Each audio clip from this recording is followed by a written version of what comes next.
Bismillahirrahmanirrahim. Alhamdulillahi rabbil alamin. Wa bihi nasta'inu ala umuri dunya waddin. Wassalatu wassalamu ala sayyidil anbiya'i wal mursalin, sayyidina wa maulana Muhammad sallallahu alaihi wa ala alihi wa sahbihi wa sallam ajma'in. Nawaitu ta'allum wa ta'lim wal naf'a wal intifa' wal mudzakarata wal tadhkir wal ifadata wal istifadah wal hatha ala tamassuki bi kitabillahi wa sunnati rasulih wad du'a ila al huda wad dilala ala al khair ibtigha'a wajhillahi wa mardatihi wa qurbihi wa thawabihi min Allah ta'ala. Alhamdulillah, di kesempatan yang penuh barakah ini Allah Subhanahu wa taala memberikan kemudahan kepada kita untuk dapat menambah kebaikan ketaatan yang kita harapkan mudah-mudahan. Dengan kemudahan yang diberikan oleh Allah Subhanahu wa taala di malam yang penuh barakah ini dapat memberikan kemudahan kita untuk mendapatkan taufik, hidayah, inayah dan ampunan dari Allah Subhanahu wa taala. Amin, Allahumma amin. Hadirin wa hadirat yang dimuliakan oleh Allah Subhanahu wa taala. Manusia secara keseluruhan mereka menginginkan menjadi orang yang beruntung,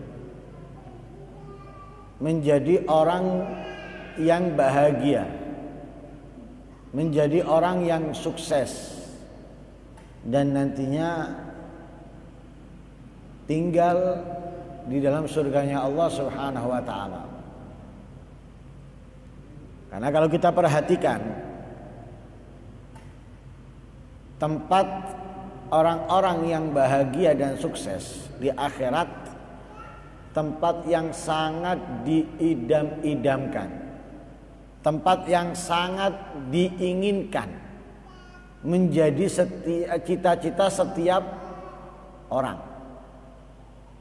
Terkadang bukan hanya orang Islam, orang kafir pun bercita-cita tinggal di dalamnya, menetap di dalamnya.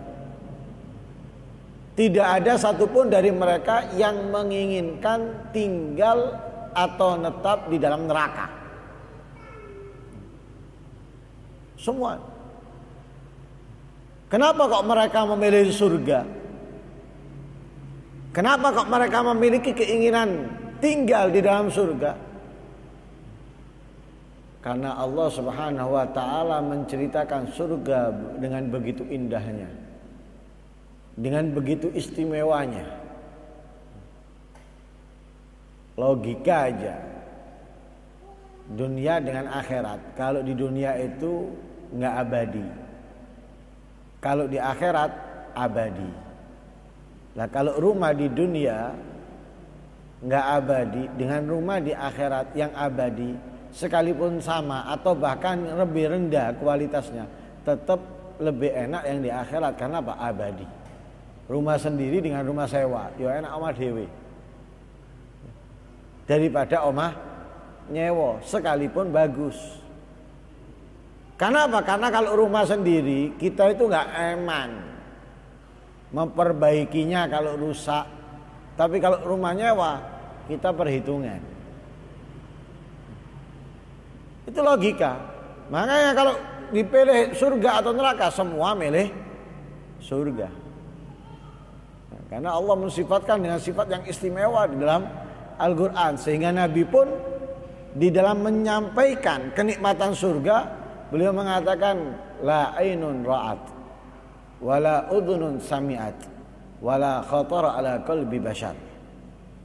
Kenikmatan surga itu tidak pernah terlihat oleh mata. Jadi satu pun mata manusia tidak pernah melihat keindahan, keistimewaan surga. Kapan mereka melihatnya? Nanti baru kelihatan. Wala udhunun sami'at, bahkan mendengarkan kenikmatan surga tidak pernah. Loh, yang kita lihat itu yang kita dengarkan dari ayat Al-Quran, hadisnya Nabi, itu masih belum dianggap kenikmatan yang sesungguhnya. Itu kan ibarat berita. Tapi temenane engko, kalau kita sudah ada di dalamnya. Wala khatar ala qalbi bashar, bahkan terlintas mengenai kenikmatan surga di hati seseorang tidak pernah. Kalau Nabi menggambarkan kenikmatan surga itu tidak ada hentinya. Sekarang kita makan buah apel, setelahnya akan lebih nikmat dari sebelumnya. Begitu juga seterusnya. Setelahnya lebih nikmat dari sebelumnya, setelahnya lebih nikmat dari sebelumnya, seterusnya. Ini kenikmatan berada di dalam surga, sehingga semua orang menginginkan tinggal di dalam surga. Akan tetapi tidak akan mungkin. Tidak akan mungkin, mustahil. Kalau kita menginginkan surga, akan tetapi sifat-sifat orang celaka ada di dalam kehidupan kita. Mau masuk surga, tapi sifatnya ahlun nar ada pada dirinya. Mau tinggal di surga, perbuatan penghuni neraka aktif di dalam kesehariannya. Nggak mungkin. Dan tidak akan pernah.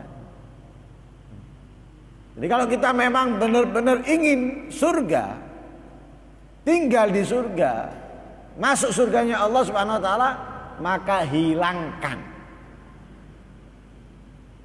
hindarkan kehidupan kita, jauhkan kehidupan kita dari segala macam perbuatan penghuni neraka. Apa di antaranya yang membuat kita jauh dari surga, dekat dengan neraka? Yang membuat kita celaka, tidak bahagia. Dikatakan oleh Rasul sallallahu alaihi wasallam, arba'un minasyaqa. Ada 4 perbuatan, ada 4 hal dari tanda-tandanya orang yang celaka. Di 4 ini tanda-tanda dari orang yang celaka. Kalau 4 ini kita hindari, insya Allah menjadi orang yang beruntung, menjadi orang yang bahagia. Apa 4 itu? Yang pertama,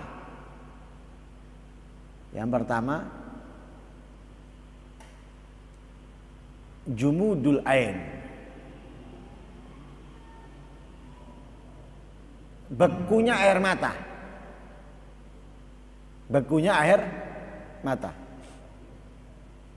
Maksudnya beku air mata apa? Air mata tidak pernah keluar, tidak pernah menetes karena takut kepada Allah. Bukan nggak keluar air matanya, keluar mengalir, tapi karena kehilangan uang, karena kehilangan hartanya, karena kehilangan keluarganya, menangis, bahkan gerak-geru, banjir Banyumoto nih. Berarti aku wong sing selamat, aku wong sing untung. Pola apa? Banyumotoku deres metune. Enggak. Kalau masalah itu cair. Kalau masalah duniawi, air mata kita ini cair. Ndak beku blas, metune gampang, kadang tidak ada hubungannya dalam kehidupan kita. Delok film. Isine mek goro. Film sinetron atau India sing durung tentu bener delok nangis metu bayi motone gampang. Bukan itu. Air mata beku itu kalau takut kepada Allah. Jadi tidak pernah keluar setetes pun karena takut kepada Allah. Ini hati-hati.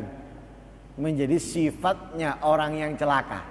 Air mata tidak pernah keluar walaupun setetes karena takut kepada Allah. Nah, kita ini kan manusia.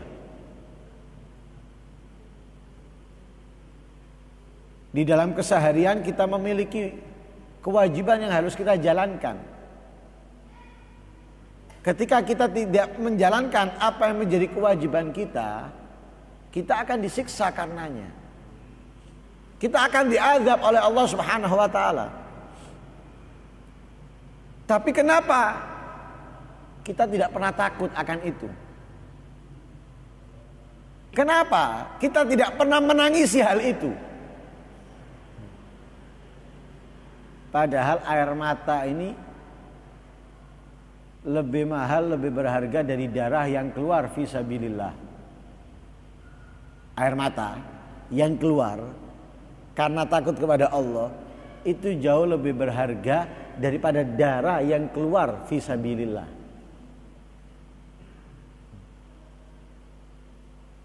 Bayangkan, setetes saja, setetes. Keluar karena takut kepada Allah lebih mahal, lebih istimewa, lebih utama dari darah yang keluar fisabilillah. Kenapa? Kalau darah keluar fisabilillah itu wajar, gampang, mudah. Ada perang, kita ikut, ya mau tidak mau. Ada luka, ada darah yang keluar, gampang. Tapi kalau air mata ini nggak bisa. Gak bisa. Susah, sulit, berat, makanya lebih mahal, lebih berharga. Sehingga di dalam syair dikatakan dam awajal ajal min jabal. Surif sadaka min zahab au ta'am.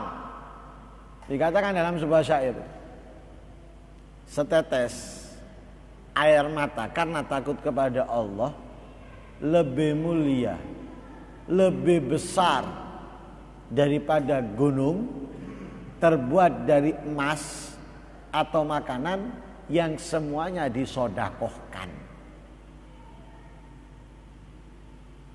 Bayangkan, setetes keluar karena takut kepada Allah, gunung terbuat dari emas atau makanan disodakohkan semuanya tanpa menyisakan sedikit pun. Masih lebih berharga, lebih mahal setetes yang keluar karena takut kepada Allah. Karena itu orang yang menangis karena Allah ini termasuk air mata atau mata yang tidak akan menangis di hari kiamat. Karena katanya Rasulullah ada 3 mata yang tidak akan menangis di hari kiamat. Di antaranya mata yang mengeluarkan air matanya karena takut kepada Allah Subhanahu wa ta'ala. Sehingga kalau kita tidak bisa menangis, maka berpura-puralah menangis. Berpura-pura menangis untuk bisa apa? Untuk bisa menangis. Jadi awalnya kalau kita nggak bisa menangis, ya nangis-nangisan, mewek-mewek no. Misalnya bangun malam, kita merenungi dosa ini kok nggak menangis, nggak netes air mata. Kayak kita ini nggak berat sama sekali atas perbuatan yang kita lakukan. Seakan-akan masalah kecil atau dosa kecil, padahal besar. Kok nggak menetes air mata kita? Loh, ini kita pura-pura menangis. Supaya apa? Bisa menangis. Artis itu awalnya dulu kalau disuruh adegan menangis itu harus pakai tetesan air mata atau yang lain. Tapi kalau sudah lihe pinter, ndak gawe wisan. Pura-pura nangis metu dhewe banyu motone. Ndak perlu ditetesi meneng wisan. Awalnya tok. Tapi sudah terbiasa, tidak perlu tetesan air mata lagi, tetes air mata lagi, langsung menangis dengan sendirinya. Sama kita kalau pura-pura menangis, insya Allah kalau terus kita lakukan akhirnya bisa menangis. Sehingga dikatakan oleh para ulama, in lam tabki fatabaka. Maka jika kamu tidak bisa menangis, fatabaka, maka berpura-puralah menangis. Jadi jangan dianggap kecil. Air mata kita yang tidak pernah mengalir karena takut kepada Allah ini jangan dianggap kecil. Ini tandanya celaka. Tanda celakanya seseorang. Yang katanya Rasul Shallallahu Alaihi Wasallam. Itu yang pertama. Yang pertama tandanya celaka adalah jumudul ain. Air mata yang beku, yang tidak bisa keluar karena takut kepada Allah Subhanahu wa taala. Yang kedua, gaswatul galab. Atosnya hati. Atose atine. Jadi kalau hati itu atos, Allah menasehati lewat Quran, lewat. Apalagi hadisnya Nabi, lebih-lebih para ulama, tidak mempan, tidak makan. Al-Quran menasihatinya, mengingatkannya, nggak ngefek, nggak ada perubahan, malah berani tetap melanjutkan mengerjakan, nggak takut. Allah menjelaskan azab neraka bagi orang-orang yang ini, orang-orang yang itu. Dan dia di dalamnya, dia sedang melakukannya. Guyang-guyu tok, biasa, tetap aktif menjalankan. Ini orang yang hatinya atos. Jadi nasihat Al-Quran, hadis, perkataan para ulama tidak masuk, tidak direken. Ini orang yang hatinya atos. Sehingga dikatakan di dalam kitab Zubat. Di dalam kitab Zubat dikatakan, wa inna ab'ada qulubin nas min rabbinar rahim qalbun qasi. Paling jauhnya hati manusia dari Allah Subhanahu wa taala adalah hati yang atos. Hati yang keras. Hati yang tidak lunak. Tidak mempan dikei nasihat, dikei mau idho tidak mampan, tidak makan blas. Ibarat obat itu walaupun dosisnya tinggi tidak masuk, kok tidak waras malah tidak menyembuhkan, malah tetap.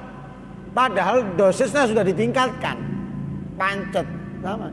Itu orang yang hatinya atos. Lah supaya hati itu nggak atos, kenapa? Atau atosnya hati itu kenapa? Nah, itu yang harus kita cari. Atose hati itu karena perbuatan maksiat.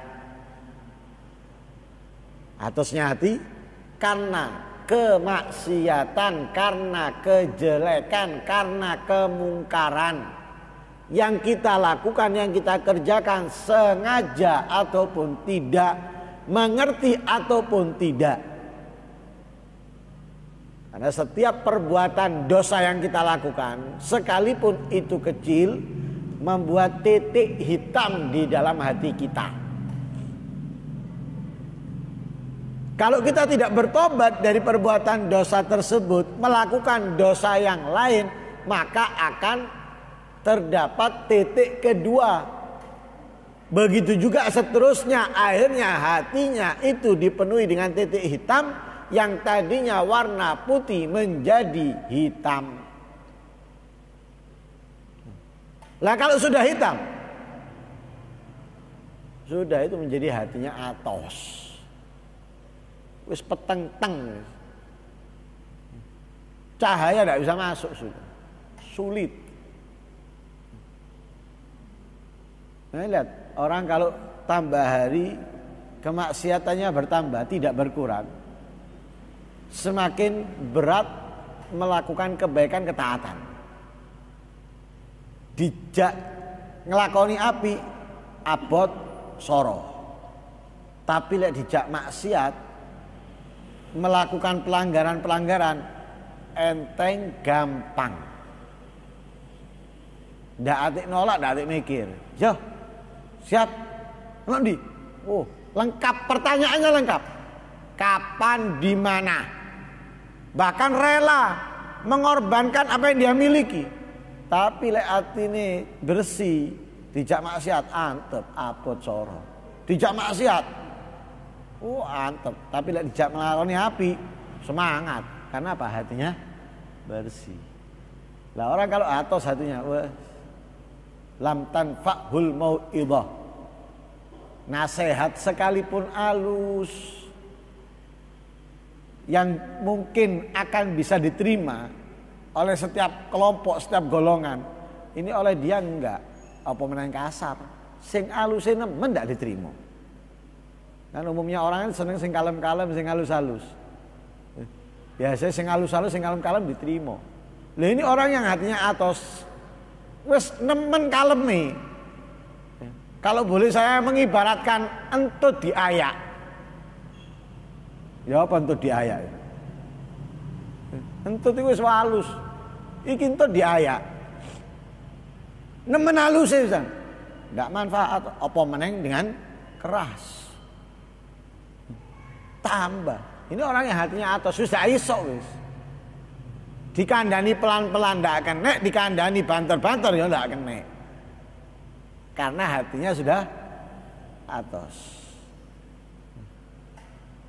Makanya perlu kita memerhatikan hati, membersihkan hati. Dengan apa membersihkannya?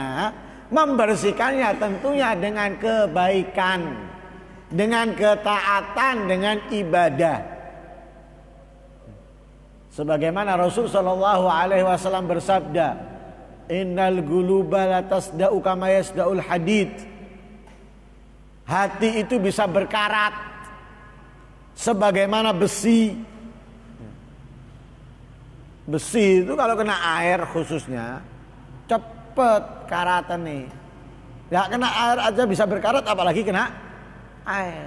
Hati bisa rusak dengan kemaksiatan jangka panjang, tapi kalau terus-menerus ya tambah cepat rusake.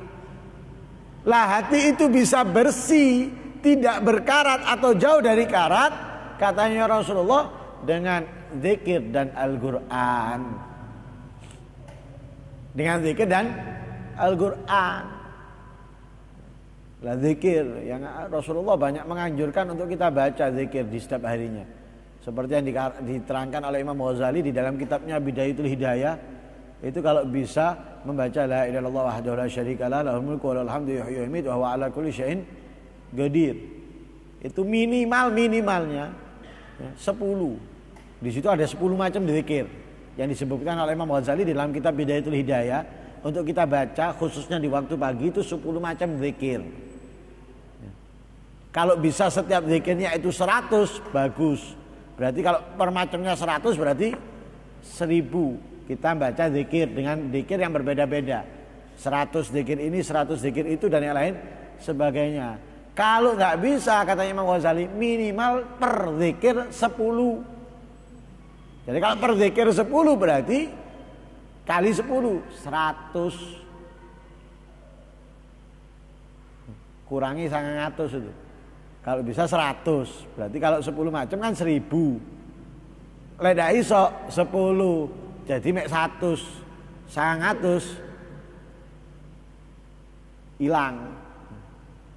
Untuk apa? Membersihkan hati. Makanya kalau kita membaca kitab Bidayatul Hidayah itu kalau bisa diamalkan. Jangan cuma membaca wis, oh, aku tahu hatam biyen.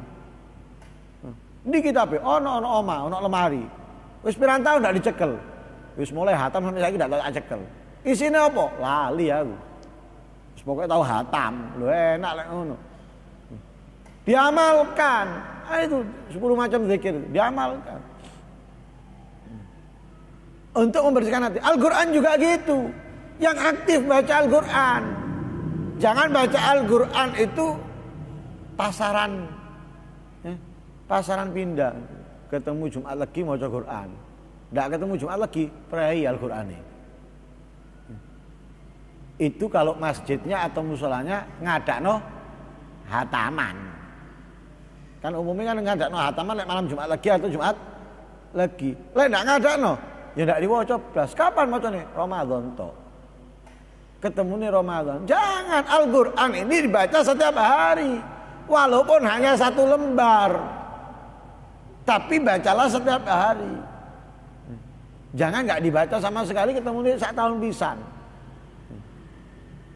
Ini salah. Ini untuk membersihkan hati kita.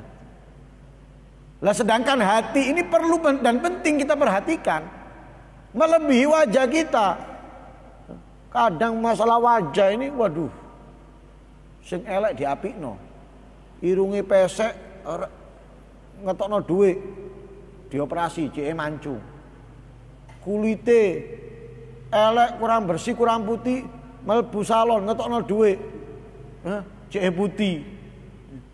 Ngetokno dhuwit. Hatinya tidak direken, padahal hati ini menjadi tempat pandangannya Allah. Innallaha la yanzuru ila suwarikum wala ila ajsadikum walakin yanzuru ila qulubikum. Allah itu tidak pernah menilai, tidak pernah melihat rupa kita, wajah kita, jasad kita, bentuk fisik kita. Tapi yang dilihat oleh Allah itu adalah hatinya.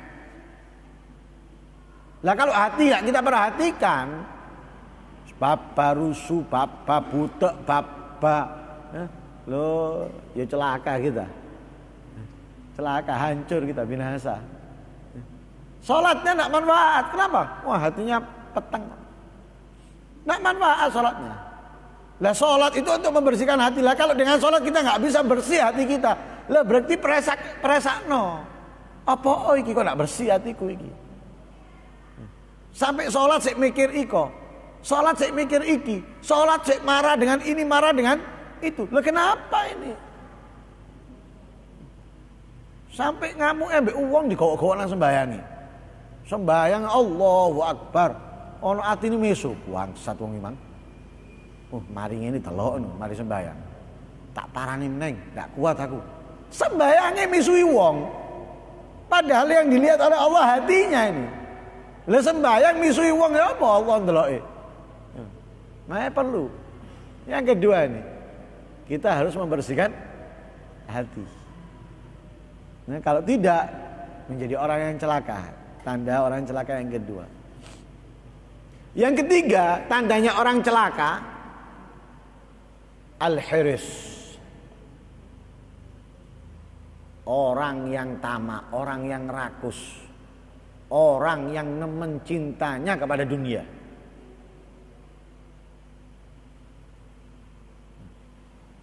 Jangan kita ngomong enggak cinta dunia. Jangan ngomong kita enggak cinta dunia. Saya rasa kalau ada orang ngomong enggak cinta dunia perlu dites. Perlu dites. Ini kita, jangan kita bahas aulia, sejele aulia ojo dibahas. Lah aulia itu ojo dibahas, itu dengan latihan yang begitu kuat kita ini loh, kita yang ada di sini kalau kita ngomong aku enggak seneng dunia. Ya dites aja. Coba waktu sembahyang dereken kontake ono ngarep. Kontake sepeda atau mobil, dereken kira-kira pas ono sing jeki. Kebetulan yang jeki iku mang tekon jaba, tekon jero, tekon jaba. Melayu. Kira-kira batalno sembayangi, berak-berok maling, apa ndak weruh lek koncine kok jeki? Nggak mungkin. Mang merem-merem ini kroso lek kontake dijekik lu nang di koncaku. Bingung doleki. Nah, orang kalau nggak cinta dunia, jangan dijekik. Ya mudah-mudahan berkah. Itu orang nggak cinta dunia. Seperti para sahabatnya Nabi itu kalau barangnya dicuri, nggak misui wonge sing nyolong. Ndak doa no bongko wong sing nyolong, ndak. Dicolong ngono barange doa. Ya Allah, jika si pencuri itu mencuri karena kebutuhan, yang diambil jadikanlah berkah untuknya. Tapi kalau dia mencuri karena syahwat, karena kejelekan, kemaksiatan yang ada di dalam dirinya, jadikan itu maksiat yang terakhir ya Allah. Kira-kira ya ono ada ndak kira-kira? Kadang sandali si anyar di tas tuku digawe nang masjid. Ilang. Wis dak karuan besone. Padahal sandali paling 10.000 15.000. Dan ini oleh 1.000 200.000. Oh mesone wah sajik tas tuku. Oh tak doakno kecekluk sikile. Iki 10.000 15.000 iki sik an. Saking pegele oleh tas tuku ilang. Wis ndak karuan yo anu. Apa meneh lek regane 100 200. Didoakno putul paling sikile. Ndak didoakno keseleo meneng dan putul. Lah orang yang terlalu cinta kepada dunia, ini orang yang celaka. Kenapa? Dia pasti dalam kesehariannya yang dipikirkan dunia itu. Akhiratnya nggak terpikirkan. Jadi sembayangi khusyuk nggak tahu dipikir. Ngaji nggak tahu dipikir. Istighfar nggak tahu dipikir. Tapi lek dunyoi, waduh tangi turu sing dipikirin dunyoi. Wis nyekel pulpen, nyekel kertas, kalkulator, ngitung. Kate turu didelok. Wis meni apa sing dikolakno? Kate turu. Terus mari nulis kabeh sing meni gawe kulakno turu. Ini orang yang terlalu cinta kepada dunia.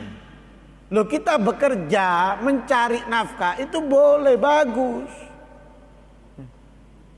Namanya kita hidup di dunia, butuh. Tapi jangan jadikan dunia itu nomor satu. Loh Allah tidak melarang kita bekerja. Nabi pun tidak melarang, malah menganjurkan dan mewajibkan bagi orang yang memiliki tanggung jawab. Seperti ayah kepada anak-anaknya atau suami kepada istrinya. Yang dilarang oleh Allah itu kalau berlebihan.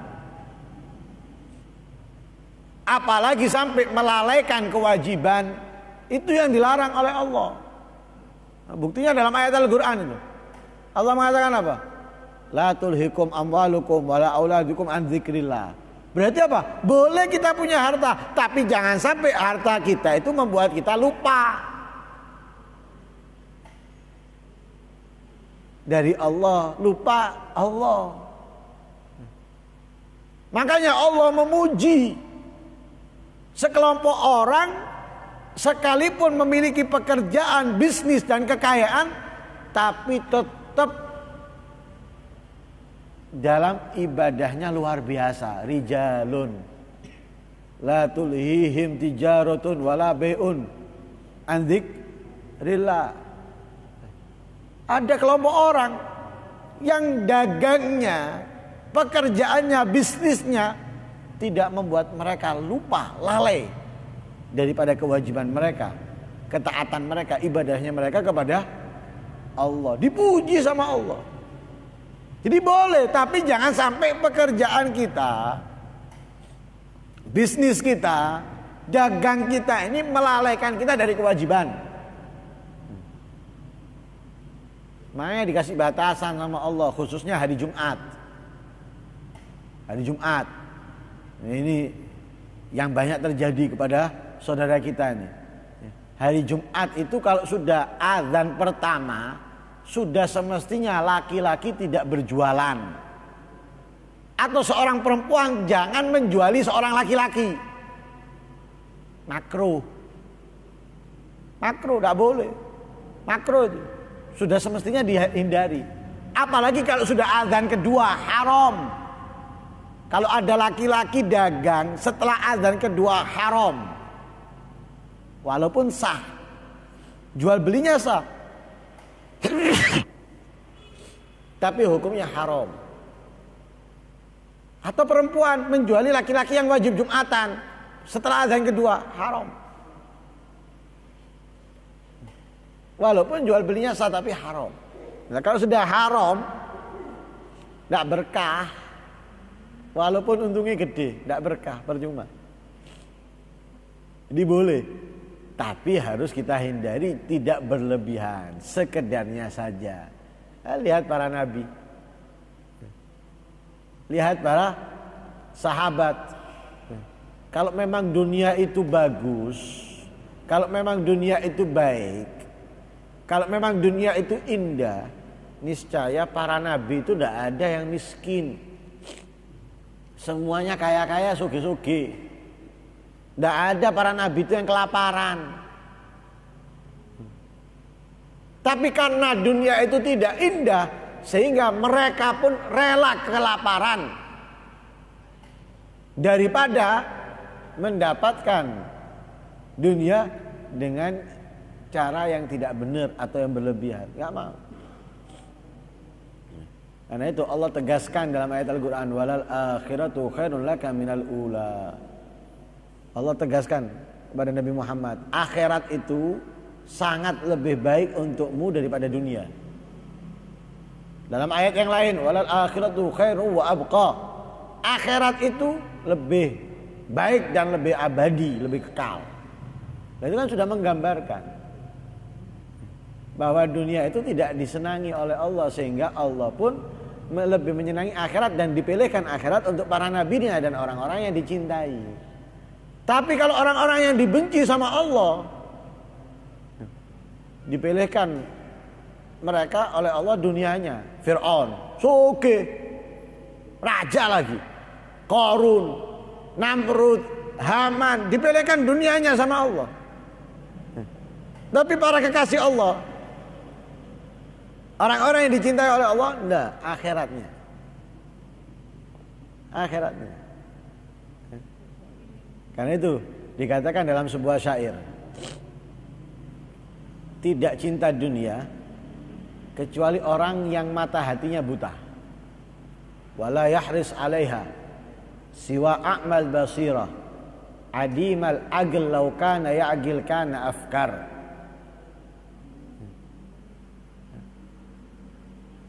Tidak mencintai dunia kecuali orang yang mata hatinya buta. Bukan hanya buta mata hatinya, dikatakan adimal aql, tidak punya akal. Laukana yaqil, kalau dia berakal, dia pasti akan berpikir. Akan berpikir. Dan sekarang pikiran, kita sekarang mencari bekerja siang malam, terus setelah itu apa yang kita cari, apa yang kita dapatkan, manfaatnya untuk kita apa? Khususnya bagi orang yang pelit-pelit ini, sing medit-medit ini, nggak mau sedekah kepada masjid, nggak mau sedekah kepada musola, anak-anak yatim, malah ngenteni dijauhi atau ngenteni Jumatan misalnya. Lihat, untuk apa coba? Coba kita renungin, kita pikir, untuk apa? Nggak untuk apa-apa. Bangun rumah, mari bangun, wis mari. Terus, wis mari ngono to. Nah, yang kita nikmati dari rumah itu loh, paling kamar itu. Kayak dulu, mari. Liane endah. Mau. Kalau mereka berpikir, niscaya mereka akan sederhana, apa adanya. Tapi karena tidak berpikir itu kan, oh siang malam enggak. Itu yang kedua, yang ketiga. Yang terakhir, dari tanda sifatnya orang yang celaka adalah tulul amal, panjangnya angan-angan. Mikir setahun kas, ya. Mikir 2 tahun kas, mikir 5 tahun kas. Bekerja nih, apa? Yang oleh anakku sekolah, butuh duit akeh. Anaknya sih bayi. Atau umur setahun anaknya masih umur setahun, mikir 5 tahun kas, 6 tahun kas, atau 10 tahun lagi. Loh, ini satu di antara dua. Durung tentu bapaknya urip, durung tentu anaknya ya urip. Tapi sudah dipikir, 5 tahun lagi, 10 tahun lagi.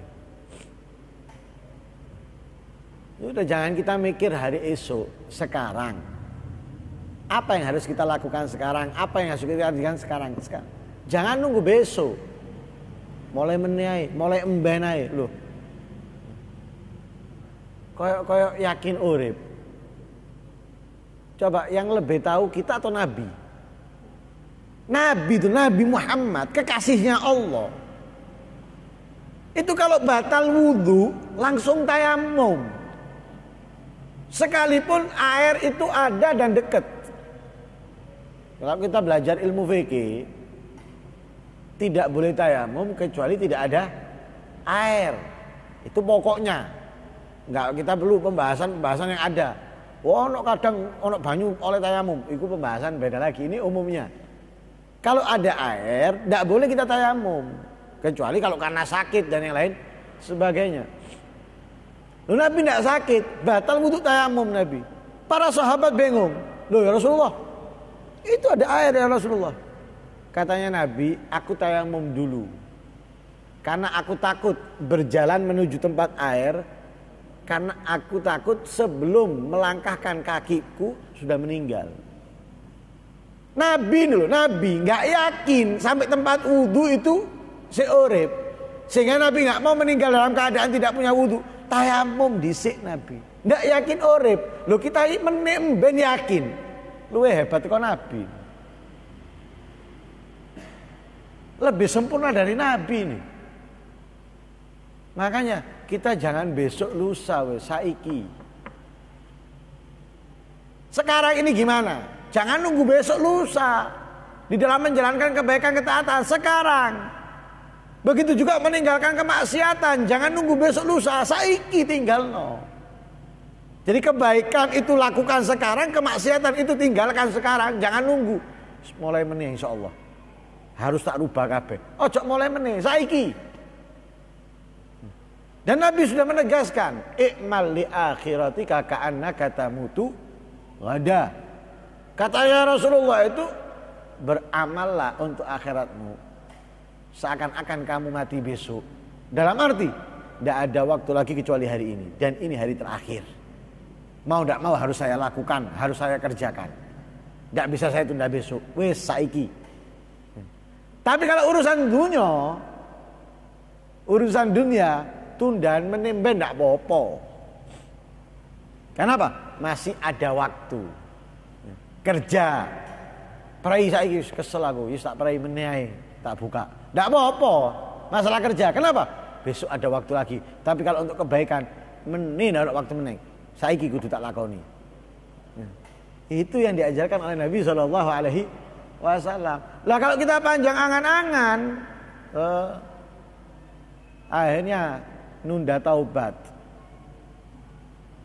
Nunda taubat.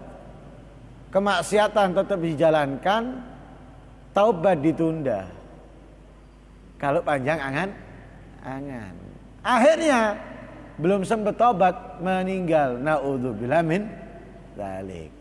Ya, mudah-mudahan Allah Subhanahu wa taala bisa memberikan kekuatan kepada kita meninggalkan kemaksiatan, kejelekan, dan mudah-mudahan Allah Subhanahu wa taala melunakkan hati kita, melembutkan hati kita, dan mudah-mudahan hati kita dipenuhi oleh Allah dengan cahaya iman dan Islam sehingga kejelekan yang ada dalam hati kita hilang dan binasa, dan mudah-mudahan Allah Subhanahu wa taala memberikan kemudahan kita untuk menangisi diri kita karena kemaksiatan, kejelekan, sehingga kita takut mendapatkan murka dan azabnya Allah Subhanahu wa taala, dan mudah-mudahan Allah Subhanahu wa taala mencintakan hati kita dengan akhirat, dengan ketaatan kebaikan, menjauhkan kita dari angan-angan yang melalaikan kita dari ibadah kebaikan ketaatan. Amin Allahumma amin. Wassallallahu alaihi wasallam Muhammadin nabiyil ummi wa alihi wasallam walhamdulillahi rabbil alamin.